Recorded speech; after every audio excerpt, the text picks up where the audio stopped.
पण माझं मात्र मत असं आहे की आम्ही असा एखादा मेळावा घेतला आणि सरकारने भीती घेतली असं होणार नाही। हा लढा दीर्घकाळ आपल्याला लढावा लागणार आहे। जोपर्यंत हा शक्ती मार्ग रद्द होत नाही तोपर्यंत आपल्या सर्वांना, महाराष्ट्रातल्या तमाम शेतकरी बांधवांना हा लढा नेटानं पुढे न्यायला लागणार आहे। मला अतिशय नम्रतेनं खासदार साहेबांना आणि माजी मंत्री साहेबांच्या निदर्शनाला आणून द्यायचं आहे। या जिल्ह्यामध्ये अनेक लढाई आपण केल्या। कोल्हापुरामध्ये सुद्धा टोल बंदीचा आपण लढा केला, एन.डी. पाटलांच्या नेतृत्वाखाली तो यशस्वी केला।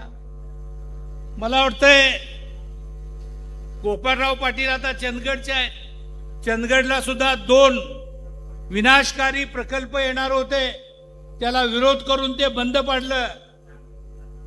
आम्ही काळामवाडी धरण कृती समितीच्या वतीनं असाच मोठा जिल्ह्यामध्ये स्वर्गीय रत्नापांना कुंभारांच्या नेतृत्वाखाली आणि या जिल्ह्यातल्या तमाम विरोधी पक्षांच्या नेत्यांच्या नेतृत्वाखाली त्यावेळेला प्रचंड मोठा लढा झाला।